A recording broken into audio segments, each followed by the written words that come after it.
Mis padres dieron $15,000 a mi hermana y a mí un gánatelo tú, diciendo que el abuelo no me quería. No dije nada.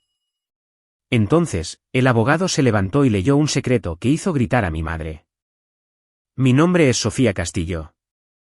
Tengo 29 años. Y el día que se leyó el testamento de mi abuelo, mis padres me miraron a los ojos e intentaron borrarme.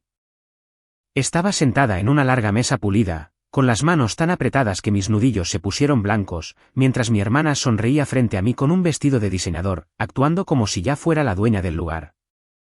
El abogado carraspeó y comenzó con lo que mis padres llamaban la parte principal del testamento. Fue entonces cuando mi madre se inclinó hacia adelante, con toda su dulzura, y anunció que mi hermana recibiría $15 millones del patrimonio de mi abuelo. Mi padre deslizó una pila de documentos hacia ella, y todos murmuraron felicidades, como si fuera el final de un cuento de hadas. Luego se volvió hacia mí. Sin carpeta, sin cheque, ni siquiera un gesto simbólico. Simplemente se encogió de hombros y dijo, casi aburrido: Tu hermana recibe 15 millones. En cuanto a ti, Sofía, puedes ganarte lo tuyo. El abuelo no quería que tuvieras nada. Mi madre asintió y añadió. Dijo que ya había terminado contigo. Elegiste tu carrera por encima de la familia. Esto es lo que él quería. Sentí que la habitación se inclinaba, pero no discutí, no lloré, no les di la satisfacción de verme derrumbarme. Simplemente me quedé mirando la mesa y los escuché reescribir la historia de un hombre que una vez había sido mi mayor apoyo. Y fue exactamente en ese momento cuando el propio abogado de mi abuelo echó su silla hacia atrás, se levantó y dijo que había un segundo documento, sellado y oculto, que mis padres nunca habían tenido permiso para ver. Dijo que estaba destinado a ser leído solo cuando todos estuvieran en la misma habitación, y especialmente, cuando yo estuviera presente. ¿Alguna vez te has sentado mientras tu propia familia decidía que no valías nada y te has preguntado si deberías irte o esperar a escuchar el único secreto que podría hacerlo estallar todo? Porque lo que ese abogado leyó a continuación es la razón por la que mi madre terminó gritando delante de todos. Daniel Mendoza, el abogado de mi abuelo, no se inmutó cuando mi madre espetó que no había un segundo documento. Simplemente se ajustó las gafas, sacó un sobre grueso y sellado de su maletín y lo puso sobre la mesa como una bomba. El señor Arturo Castillo me dio instrucciones explícitas, dijo con calma. Este codicilo debía mantenerse confidencial para todos, incluido su hijo, hasta el día en que se leyera su testamento con toda la familia inmediata presente, especialmente su nieta, Sofía. El rostro de mi madre perdió todo el color. Mi padre intentó restarle importancia con una risa nerviosa, diciendo: El abuelo debía de estar confundido al final, no hay necesidad de leer nada más. Daniel lo ignoró, rompió el sello y desdobló varias páginas cubiertas con la cuidadosa caligrafía de mi abuelo y texto legal. Mi corazón latía tan fuerte que apenas pude oírlo al principio, pero luego las palabras se abrieron paso como si la habitación se hubiera quedado en silencio. A mi nieta Sofía Castillo, leyó Daniel, le dejo el control total de las acciones de Arbormind Analytics, la empresa que he construido e invertido silenciosamente durante los últimos años, así como mis cuentas de inversión personales asociadas a ella. Mantenidas por separado de mis cuentas conjuntas con mi hijo. Continuó explicando que Arbormind no era un pequeño proyecto secundario. Era una empresa tecnológica en crecimiento con sede en Atlanta, construida en torno a una plataforma de IA para ayudar a las pequeñas empresas a gestionar el inventario, el flujo de caja y las decisiones de marketing. Ya tenía socios, contratos, ingresos. Valía mucho más que los 15 millones que mis padres acababan de entregar a Valeria. Mi padre finalmente dejó de sonreír con suficiencia. Eso es imposible, soltó. Papá apenas sabía usar su teléfono. No construyó una empresa de tecnología. Daniel lo miró directamente. Con el debido respeto, señor Castillo, aprendió. Buscó expertos externos. Invirtió en las personas adecuadas e insistió en que todo lo relacionado con Arbormind permaneciera únicamente a su nombre, para que no hubiera confusión sobre sus intenciones. Mi madre se inclinó hacia adelante, con la voz aguda. No estaba en su sano juicio cuando hizo eso. Estaba viejo. Estaba enfermo. Se le olvidaban las cosas. Nos dijo que Sofía no quería saber nada de él. La expresión de Daniel se endureció. Eso también se aborda aquí. Bajó la vista a la página y continuó. Soy plenamente consciente, leyó, de que Marcos y Elena han mantenido a Sofía alejada de mí, cambiando planes, diciéndome que está demasiado ocupada con su vida en la gran ciudad y diciéndole a ella que estoy demasiado cansado o confundido para verla. Me han dicho que se avergüenza de esta familia, que no llama, que no le importa. No creo esto. He visto desaparecer sus mensajes. Mis llamadas han sido desviadas. Los he visto poner a Valeria frente a mí con cámaras y sonrisas mientras me decían que Sofía no quiere saber nada de un viejo. Se me hizo un nudo en la garganta. Recordé todos los mensajes que envié y que nunca obtuvieron respuesta, las llamadas que iban directamente al buzón de voz. Las veces que mi madre decía que el abuelo estaba durmiendo o en una cita con el médico o teniendo un mal día. Siempre que intentaba volver a casa con poca antelación. Daniel siguió leyendo. También he notado grandes transferencias de mis cuentas conjuntas a tarjetas y cuentas personales controladas por Marcos y Elena, utilizadas para financiar viajes, vehículos y gastos de estilo de vida principalmente para Valeria. Esto nunca se discutió conmigo. Cuando hacía preguntas, me decían que ya las había aprobado, incluso cuando no lo había hecho. Puede que sea viejo, pero no soy estúpido. Mi madre se puso de pie tan rápido que su silla chirrió contra el suelo. «Eso es mentira», gritó. «Él firmaba todo. Nosotros lo cuidábamos. Hicimos todo por él.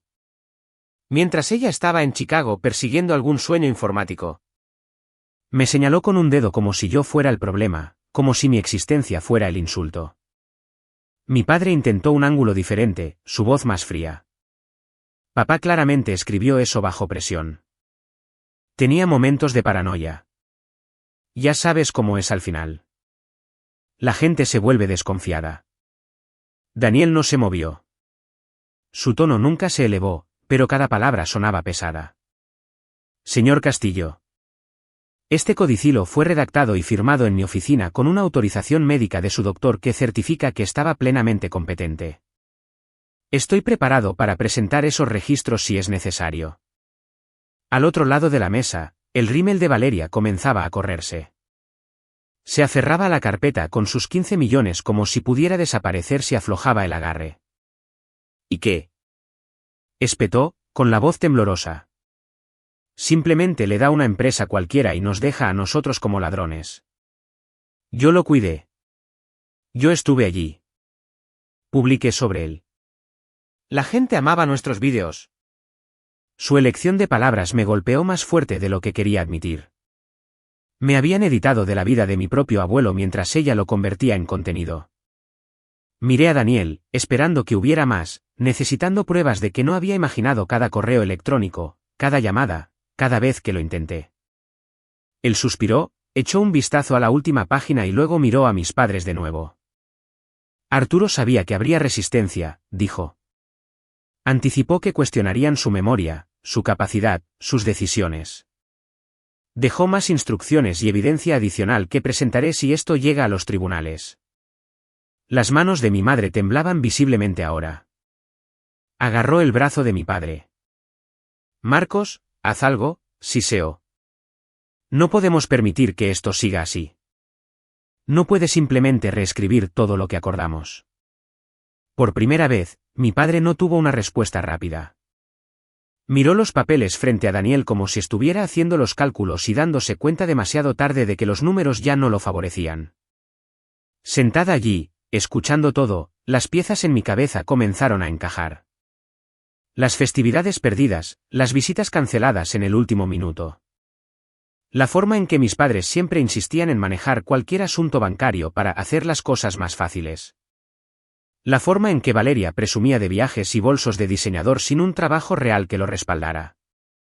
Quizás pienses que habrías gritado, o volcado la mesa, o salido furiosamente en ese momento. Pero todo lo que hice fue sentarme un poco más erguida y esperar, porque una pregunta ardía en el fondo de mi mente. Si esto era solo el comienzo de lo que el abuelo les había ocultado, ¿qué más estaba a punto de salir a la superficie de lo que no podrían librarse con palabras?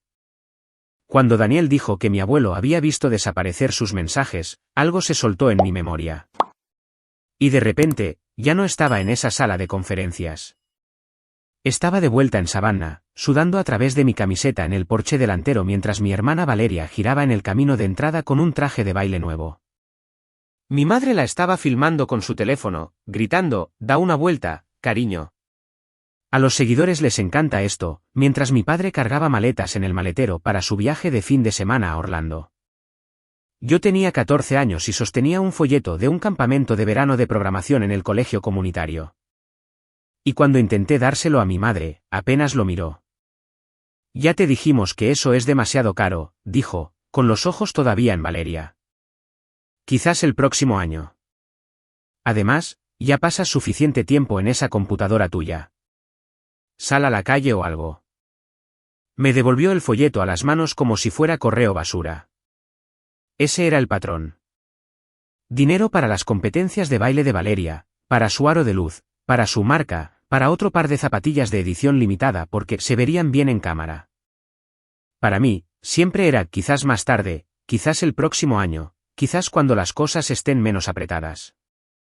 Excepto que las cosas nunca parecían estar apretadas cuando se trataba de mi hermana. En la escuela, era el mismo guión en una sala diferente. Los maestros detenían a mis padres en las conferencias para hablar maravillas de la presencia escénica de Valeria en el concurso de talentos, de lo segura que era. Cuando llegaban a mi nombre, los comentarios cambiaban. «Sofía es muy brillante», decían, «pero necesita participar más. Se esconde detrás de sus proyectos». Mi madre suspiraba y bromeaba, «Se casaría con esa computadora portátil si pudiera». Y mi padre añadía, «Estamos trabajando para que salga de su caparazón», como si quien yo era necesitara ser corregido. La primera persona que me entregó algo que parecía una inversión real fue mi abuelo, Arturo. Una tarde, apareció en su vieja camioneta con una computadora portátil destartalada que había comprado en una tienda de artículos de oficina que estaba cerrando. Era lenta, fea y perfecta. Dicen que la carcasa está rayada. El procesador es viejo, me dijo con un guiño. Pero yo digo que eso solo significa que ya tiene sus historias. Ahora puede ayudarte a escribir las tuyas. La puso sobre la mesa de la cocina como si estuviera hecha de cristal. Mi madre la miró con el ceño fruncido y murmuró algo sobre más tiempo de pantalla, pero el abuelo la ignoró. Empezó a traerme libros de la misma manera que otros abuelos traen dulces. Introducción a Python, análisis de datos para propietarios de pequeñas empresas, Excel para dummies, que le parecía divertidísimo. Apenas entendía nada de eso al principio, pero se sentaba conmigo en esa misma mesa de la cocina y leía los capítulos en voz alta de todos modos, haciendo preguntas, haciéndome explicar que era un bucle, que era un conjunto de datos, que significaba limpiar datos. Asentía seriamente, luego miraba por encima de sus gafas y decía, entonces, en español, niña, ¿cómo ayuda eso a alguien que dirige una tienda como la mía? Mis padres ponían los ojos en blanco cada vez que pasaban por allí. Nunca va a usar eso en la vida real, decía mi madre. Al menos el baile de Valeria le da algo de presencia. Eso importa. Una noche, lo recuerdo claramente, Valeria se estaba probando trajes para un vídeo, con lentejuelas esparcidas por el suelo del dormitorio, y mi madre le estaba subiendo la cremallera, diciéndole lo hermosa que se veía.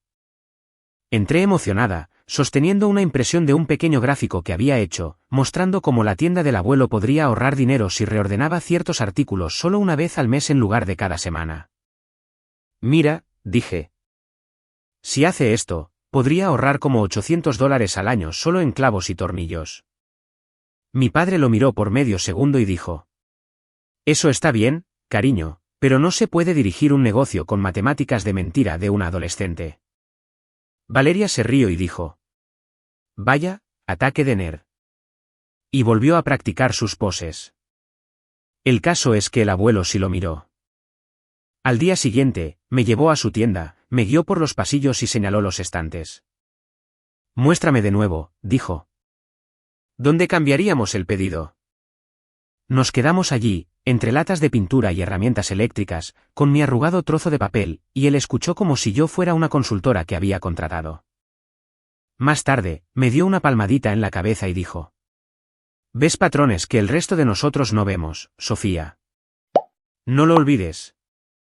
Un año, cuando tenía 17, Participé en un hackathon local por capricho. El premio era una pequeña beca y un poco de reconocimiento. Nada que cambiara la vida. Construí un panel de control rudimentario que ayudaba a una ferretería a rastrear qué artículos se vendían mejor en diferentes temporadas y cuáles simplemente se quedaban allí. Era básico, feo y medio unido con código improvisado, pero funcionaba. Recuerdo estar de pie en ese escenario con un blazer que no me quedaba bien y que compré en una tienda de segunda mano, buscando a mis padres entre la multitud. Habían prometido venir, dijeron que estaban muy orgullosos. Cuando los organizadores anunciaron mi nombre y di un paso adelante para aceptar el certificado, la única persona que aplaudía lo suficientemente fuerte como para atravesar los aplausos educados era mi abuelo. Llevaba su vieja camisa a cuadros, aplaudiendo como si estuviera en el Super Bowl. Después, me abrazó tan fuerte que apenas podía respirar y dijo: «Acabas de construir algo útil, Sofía. ¿Entiendes eso? Si puedes ayudar a una tienda, puedes ayudar a 10. Si puedes ayudar a 10, puedes ayudar a 100». Me arrastró hacia los jueces para hacerme explicar mi proyecto de nuevo, acribillándome a preguntas como: ¿podría esto decirle a un tipo cuando está a punto de quedarse sin mezcla de concreto? ¿Y qué pasa cuando la pintura está en oferta? ¿Puede avisarle con antelación? Mis padres me enviaron un mensaje con una foto de Valeria en el centro comercial esa misma noche, presumiendo de un nuevo par de zapatos, escribiendo: «Lo siento, cariño. El tráfico estaba horrible. Celebraremos más tarde».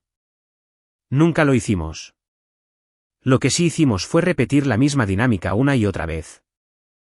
Los logros de Valeria venían con globos y cenas fuera.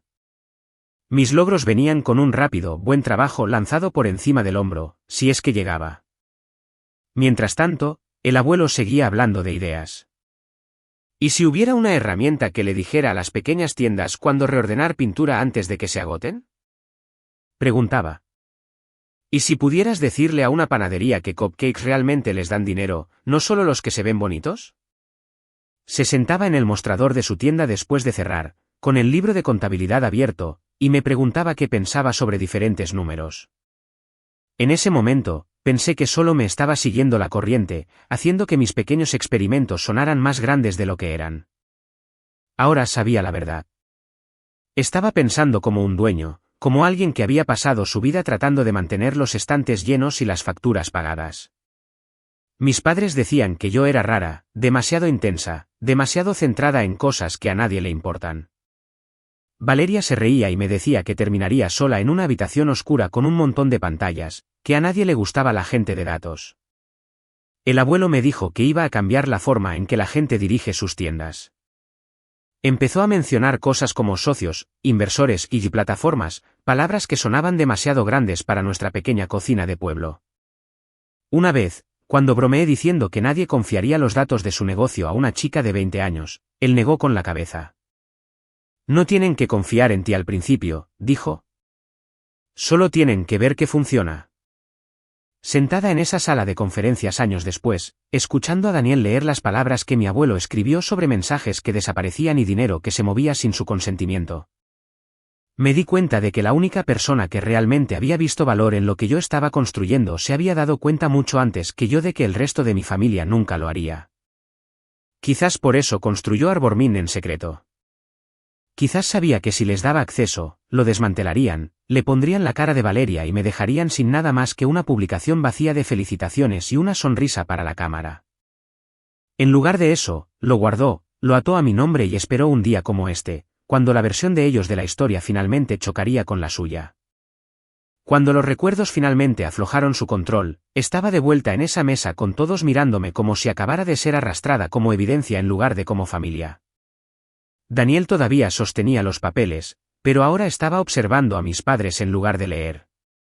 Dijeron que no quería saber nada de él, me oí decir, mi propia voz sonando extraña en mis oídos. Me dijeron que estaba demasiado cansado para verme, que estaba confundido, que las visitas lo alterarían. Mi madre se cruzó de brazos, a la defensiva. «Porque lo estaba», replicó. «Vives en Chicago, Sofía. No sabes cómo era el día a día». Me incliné hacia adelante. Compré un boleto de última hora para volver a casa hace 2 Navidades. ¿Recuerdas eso? Aparecí en la casa y me detuviste en el camino de entrada y me dijiste que estaba en algún centro. No se permitían visitas. Luego me enteré de que había estado en casa toda la semana. La mandíbula de mi padre se tensó. Estábamos siguiendo el consejo del médico, dijo. El estrés no era bueno para él. Curioso, dije en voz baja. De alguna manera tuvo la energía para aparecer en todos esos vídeos que Valeria publicaba. Valeria se erizó. Esos vídeos lo hacían feliz, espetó. La gente en mis comentarios lo amaba. Sonreía. Reía.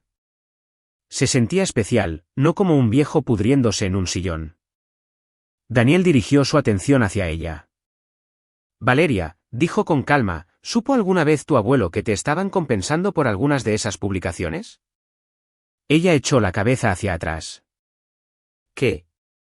Los acuerdos con marcas, aclaró él. Los enlaces de afiliados, los viajes patrocinados relacionados con el contenido que grababas con Arturo. ¿Alguna vez le revelaste las cantidades a él o a Sofía? Sus mejillas se enrojecieron.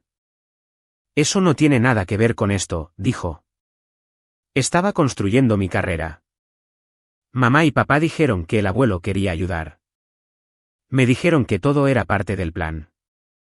Lanzó una mirada desesperada a mis padres. Y en ese instante, algo en sus ojos parpadeó, como si de repente se diera cuenta de que podría estar sola en el precipicio. Tragué saliva y continué. ¿Y qué hay de los correos electrónicos? Pregunté. Los que envié pidiendo visitarlo. Las veces que me ofrecía traer mi computadora portátil y mostrarle en qué estaba trabajando. Tú respondiste desde su cuenta, mamá. Escribiste, el abuelo está orgulloso de ti, pero no entiende esas cosas, cariño. Solo concéntrate en tu vida. Mi madre golpeó la mesa con la palma de la mano. Así que ahora es un crimen proteger la paz de un anciano. Gritó. ¿No lo viste llorar cuando elegiste Chicago en lugar de la Facultad de Derecho aquí?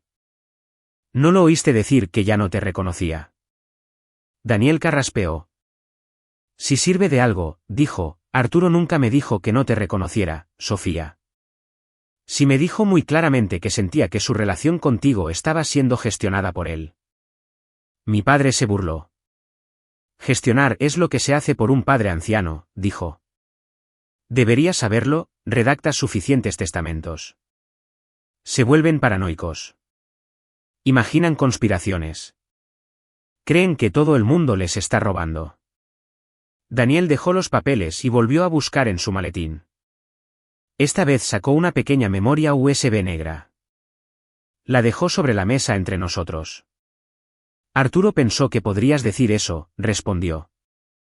Por eso me pidió que grabara un vídeo cuando preparamos este codicilo. Está fechado, con marca de tiempo y acompañado de una declaración de su médico. Si tienen la intención de sugerir que era incompetente, deberían ver cómo se ve eso. La mano de mi madre se lanzó hacia adelante. No vas a poner ningún vídeo editado para difamarnos, siseó. Apaga esa cosa. Daniel ni siquiera la miró. Conectó la memoria a una delgada computadora portátil que el asistente legal había traído, giró la pantalla para que todos pudieran ver y hizo clic en reproducir. El rostro de mi abuelo llenó la pantalla, más viejo y delgado de lo que recordaba, pero sus ojos estaban claros. Estaba sentado en la misma sala de conferencias en la que estábamos ahora, con una camisa de botones planchada, las manos cruzadas holgadamente en su regazo. Muy bien, Arturo, dijo una versión más joven de la voz de Daniel fuera de cámara. Solo di con tus propias palabras por qué estás aquí. El abuelo respiró hondo. Mi nombre es Arturo Castillo, dijo. He decidido cambiar mi testamento porque me he dado cuenta de que mi hijo y su esposa han estado usando mi confianza de maneras que no aprobé. He visto salir dinero de mis cuentas que nunca acepté. Cuando hago preguntas, me dicen que estoy confundido. Miró directamente a la cámara. No estoy confundido. Soy viejo, pero sé lo que he ganado y sé a quién quiero que vaya. Mi padre murmuró algo por lo bajo, pero nadie detuvo el vídeo. El abuelo continuó. Amo a todos mis nietos, dijo. pero solo una de ellas comparte la forma en que funciona mi mente. Sofía entiende los números. Entiende los sistemas. Construyó una cosita en su computadora que ayudó a una tienda como la mía y nunca se jactó de ello. Se rió suavemente. Marcos nunca escuchó cuando hablaba de negocios. Y a Elena le encantan las apariencias, pero Sofía. Sofía escucha. Me dolía el pecho. No me di cuenta de que estaba conteniendo la respiración hasta que la habitación comenzó a girar de nuevo. En la pantalla, la expresión del abuelo se ensombreció. También he visto cómo la mantienen alejada de mí, dijo. Visitas canceladas, llamadas interrumpidas. Me dicen que está demasiado ocupada con su trabajo en la gran ciudad. Luego me entero por Rosa de que Sofía conduce todo el camino hasta aquí y mi hijo la manda a casa desde la entrada. Sé lo que es eso. Eso es control. Es miedo de que los dos hablemos y comparemos historias. Se movió en su asiento, la ira cruzando sus rasgos de una manera que rara vez había visto. Si están viendo esto, significa que están impugnando mi decisión, dijo. Significa que una vez más están tratando de tomar lo que no les pertenece. Así que déjenme ser claro. Arbormind Analytics, cada acción, cada cuenta relacionada, es para Sofía. No porque sea mi favorita, sino porque es la única que puede usarlo para lo que está destinado a hacer. Hizo una pausa, con los ojos brillantes. Ayudar a los pequeños. Ayudar a la gente que dirige tiendas como la mía y que nunca tuvo estas herramientas. La voz de Daniel volvió en la grabación. Arturo, ¿estás tomando esta decisión bajo la presión de alguien? El abuelo le lanzó una mirada como si la pregunta lo insultara. La única presión que siento es el tiempo, espetó. Estoy tomando esta decisión ahora, mientras puedo, porque sé que si espero, convencerán a algún médico para que me declare senil y firme lo que sea que le pongan delante. Quiero que esto quede registrado antes de que eso suceda. La pantalla se congeló en su rostro, luego se puso negra. Nadie habló. El único sonido era el bajo zumbido del aire acondicionado y la respiración irregular de Valeria. El rímel de mi madre se había rendido por completo, con rayas negras bajando por sus mejillas. Miró a mi padre como si se suponía que él tuviera alguna salida, alguna laguna legal o frase ingeniosa que deshiciera lo que todos acabábamos de ver. En cambio, él se quedó mirando la pantalla en blanco, con los dedos tamborileando un ritmo frenético sobre la mesa. Puedes llevar eso a los tribunales, dijo finalmente, con la voz ahogada, pero no cambia los años que pasamos cuidándolo. Un jurado verá eso. Verán lo que sacrificamos. Daniel cerró la computadora portátil con un clic silencioso. Son libres de impugnar el testamento, dijo. Si lo hacen, el vídeo, los registros financieros y la declaración del médico sobre la capacidad de Arturo pasarán a ser parte del registro público. Miró brevemente a Valeria, cuya vida de influencer dependía de la percepción pública. Y dada la naturaleza de las transferencias que hemos documentado, también pueden surgir preguntas que van más allá del Tribunal de Sucesiones. Ese fue el momento en que los dedos de mi padre dejaron de tamborilear, el momento en que mi madre dejó de gritar y el momento en que me di cuenta de que esto no se trataba solo de quien obtenía qué. Este era el comienzo de algo mucho más grande. Y por una vez, eran ellos quienes debían tener miedo de lo que vendría después. La pelea que mis padres prometieron nunca llegó a un dramático juicio con jurado y testigos llorando en el estrado.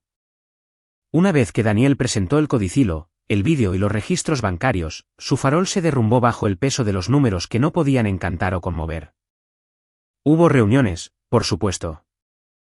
Contrataron a un abogado que entró en la primera sala de conferencias ruidoso y confiado, estrechando las manos con demasiada fuerza, diciéndoles a mis padres que no se preocuparan, que estas cosas siempre son negociables.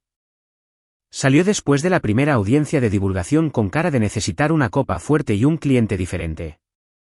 El tribunal nombró a un contador forense para revisar años de transacciones en las cuentas conjuntas de mi abuelo. Y cada gasto familiar que había financiado silenciosamente la marca de Valeria y el estilo de vida de mis padres comenzó a aparecer en hojas de cálculo y pruebas en lugar de en historias de Instagram. Al juez no le importó cuántos vídeos había publicado Valeria sosteniendo la mano del abuelo o cuántos pies de foto conmovedores había escrito sobre atesorar momentos. Le importó el poder notarial que mi padre había usado para mover dinero de esas cuentas para gastos personales no especificados. Le importó la coincidencia de las transferencias justo antes de vacaciones de lujo, justo antes de un nuevo SUV, justo antes de los viajes patrocinados de Valeria que de alguna manera se pagaron en parte con los fondos del abuelo.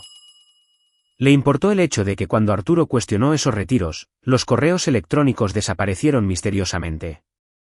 Cuando su abogado intentó argumentar que Arturo había aprobado verbalmente todo, Daniel deslizó el vídeo sobre la mesa y el juez vio la parte donde mi abuelo miraba directamente a la cámara y decía, he visto salir dinero de mis cuentas que nunca acepté. Cuando hago preguntas, me dicen que estoy confundido. No estoy confundido. Después de eso, no quedó mucho margen para maniobrar. El informe médico adjunto al expediente confirmó que había sido evaluado como competente cuando cambió su testamento.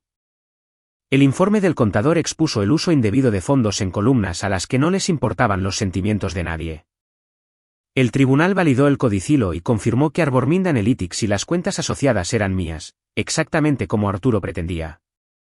Además de eso, el juez ordenó a mis padres que devolvieran lo que habían tomado de las cuentas conjuntas, más intereses y multas. No lo tenían. Habían estado viviendo como si el dinero nunca se fuera a acabar. Para siquiera empezar a hacer mella, tuvieron que vender la gran casa en Savannah con las columnas blancas y el césped perfecto en el que mi madre solía posar para las fotos de las fiestas. La casa que una vez llamó nuestro legado. Vendieron los 2 autos de alta gama que les encantaba estacionar en la entrada solo para ser vistos, los que Valeria usaba como accesorios en sus blogs de Un día en mi vida. Se corrió la voz, porque por supuesto que sí. Los pueblos pequeños son crueles y eficientes de esa manera. Los mismos vecinos que solían elogiar el gusto de Elena en decoración comenzaron a susurrar en el supermercado sobre fondos mal administrados y abuso financiero de un anciano. Las personas que una vez los envidiaron ahora cruzaban la calle para evitar conversaciones incómodas. Marcos fue puesto en licencia de su trabajo en la empresa de logística pendiente de revisión, y no pasó mucho tiempo antes de que eso se convirtiera en un despido por causa justificada. Ninguna empresa en la ciudad quería al director financiero cuyo patrimonio de su padre ahora estaba envuelto en un registro público de mala conducta financiera. La caída de Valeria fue más silenciosa y más ruidosa al mismo tiempo. Silenciosa en la forma en que las puertas se le cerraron tras bastidores, ruidosa en la forma en que capturas de pantalla y clips comenzaron a circular en línea. La gente desenterró viejos vídeos del abuelo en su feed y de repente notaron la forma en que a veces miraba fuera de cámara, distraído, incómodo. Una examiga filtró mensajes donde Valeria se jactaba de que estaba lista para toda la vida porque sus padres se estaban asegurando de que el testamento estuviera a mi favor. Las marcas que le habían estado enviando ropa gratis y cheques le enviaron correos electrónicos en su lugar, con frases como riesgo para la reputación y vamos en una dirección diferente. Su número de seguidores comenzó a bajar, luego a desplomarse. Los comentarios debajo de sus publicaciones antiguas pasaron de emojis de corazón a preguntas que no podía borrar lo suficientemente rápido. Publicó un vídeo lloroso sobre malentendidos y odio en línea, pero sin los viajes glamorosos y las compras interminables, el algoritmo siguió adelante, y también su audiencia. Mientras todo esto se desarrollaba, yo firmaba papeles en una sala de juzgados diferente. Unos que separaban formalmente mi vida financiera de la de ellos. No más nada compartido. No más contactos de emergencia con su número de teléfono por si acaso. No más acceso encubierto a cuentas por seguridad. Daniel me deslizó el último formulario y dijo, una vez que firmes esto, no tienen ningún reclamo legal sobre Arbormind ni sobre ningún activo que provenga de él.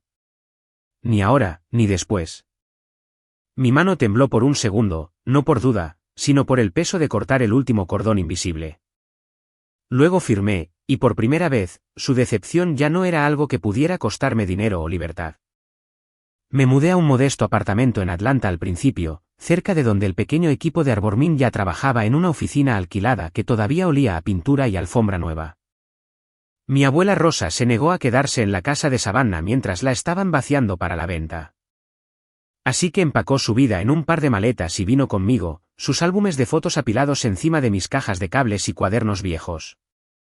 Dejó atrás los muebles elegantes y en su lugar se llevó la foto enmarcada de ella y Arturo en la tienda el día de la inauguración. Mis padres, despojados de la imagen que tanto se habían esforzado en proyectar, se fueron de la ciudad poco después de que se cerrara la venta. A través de parientes lejanos y algún desliz ocasional en las redes sociales, escuché que terminaron en un pequeño alquiler en Nevada, persiguiendo un alquiler más barato y el anonimato. No más galas benéficas, no más membresías de clubes, no más tarjetas de Navidad seleccionadas en papel grueso y brillante. No llamaron. No enviaron mensajes de texto. Si hablaban de mí, no era a mi cara. Y por primera vez, el silencio entre nosotros era algo que yo elegía, en lugar de algo que ellos controlaban. Uno de los últimos días antes de que Rosa y yo nos fuéramos de Savannah, caminé sola por la casa vacía. El eco de mis pasos sonaba extraño en habitaciones que solían estar llenas de decoraciones y ruido.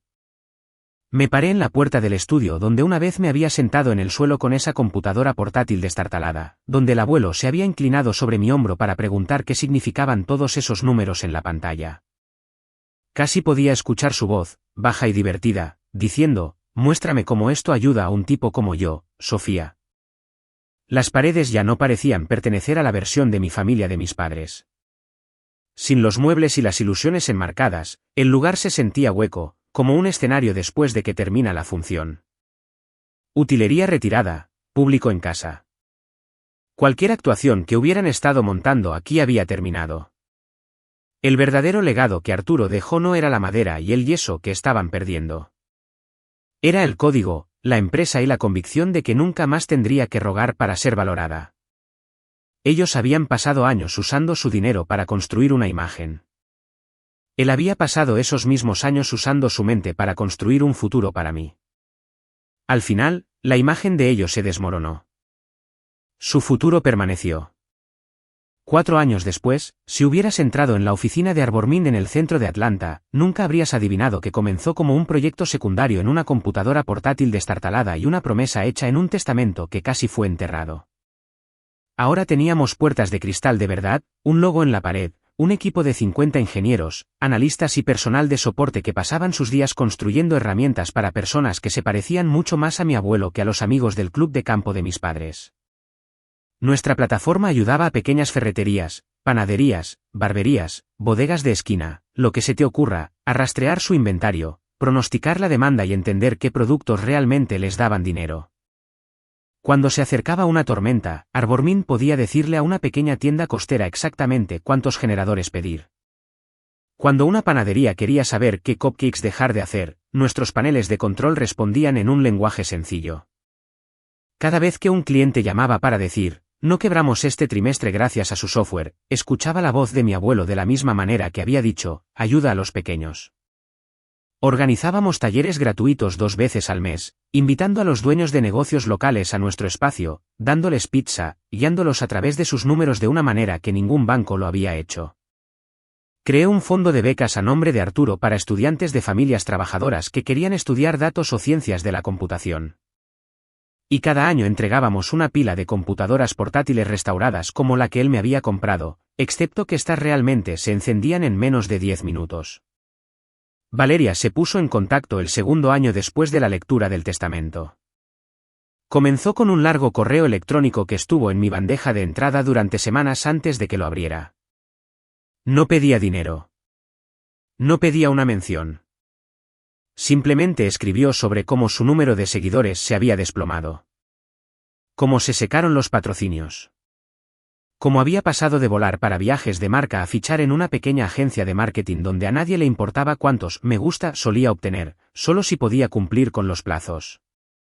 Dijo que había comenzado a ser voluntaria en un centro comunitario, enseñando a chicas adolescentes habilidades básicas de creación de contenido, pero también hablándoles sobre leer contratos y no tratar sus vidas como algo para ser empaquetado y vendido. Admitió que había estado celosa de mí durante años, que ver al abuelo mirarme de una manera que nunca la miró a ella se sentía como una herida abierta. No excusó lo que hizo. Simplemente dijo que lo sentía. La llamé. La conversación fue incómoda, llena de largas pausas y risas nerviosas, pero hablamos, no como influencer y hermana invisible, sino como 2 mujeres que finalmente se habían quedado sin gente que les dijera quién es ser. No éramos cercanas. Todavía no, pero la puerta estaba entreabierta en lugar de cerrada con cerrojo. Mis padres nunca llamaron.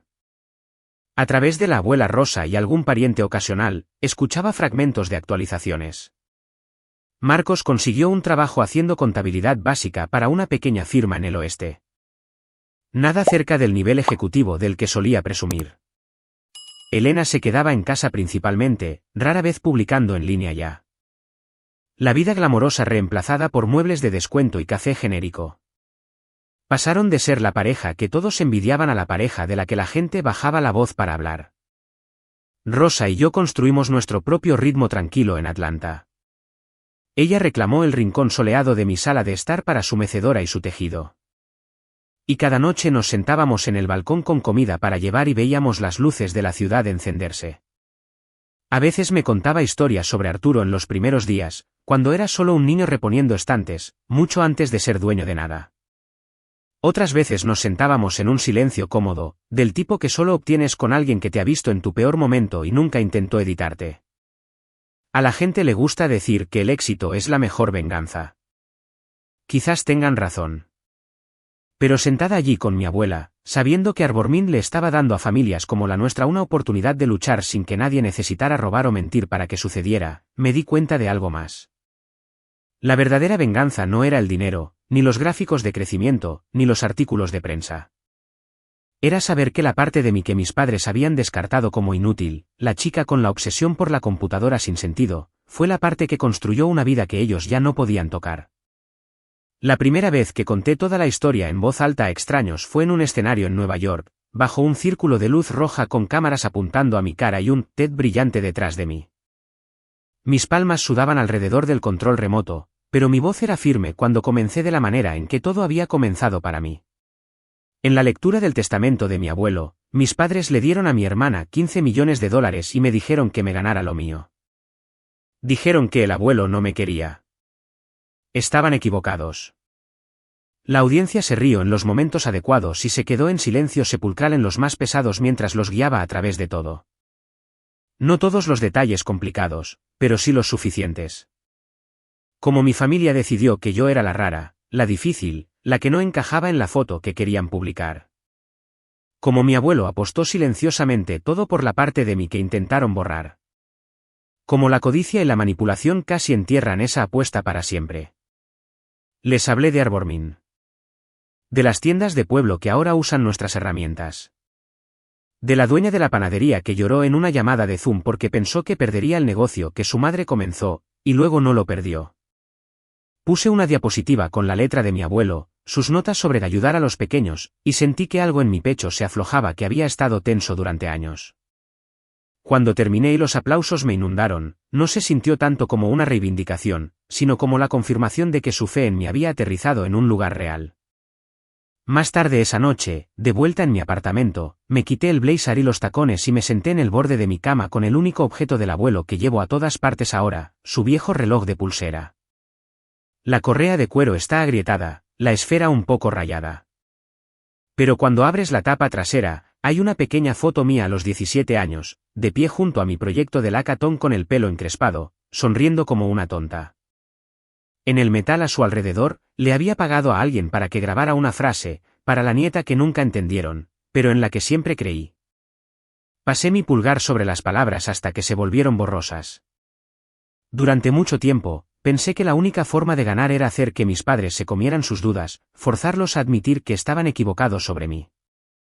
Pero en algún lugar entre la sala del tribunal y ese escenario, me di cuenta de que ese no era el punto. El punto era que dejé de audicionar para personas que ya habían decidido no verme. El punto era que tomé el amor y la fe que recibí de un anciano y los multipliqué, convirtiéndolos en trabajos y becas y segundas oportunidades para personas que venían de familias muy parecidas a la mía. Si hay alguna lección en lo que sucedió, es esta: ser el hijo no deseado no significa que no seas digno. Por lo general, solo significa que las personas a tu alrededor tienen demasiado miedo o son demasiado pequeñas para manejar quién eres realmente. No tienes que quedarte en habitaciones donde tu valor está a debate. Se te permite construir nuevas habitaciones con nuevas personas que no necesitan ser convencidas de que importas. Y si alguna vez has sido la Sofía de tu familia, la que fue pasada por alto, culpada o excluida, Espero que recuerdes esta parte más que el dinero o el escándalo, una persona que crea en ti en el momento adecuado puede cambiarlo todo. Está abierto a encontrar a esa persona. Y cuando puedas, sé esa persona para alguien más.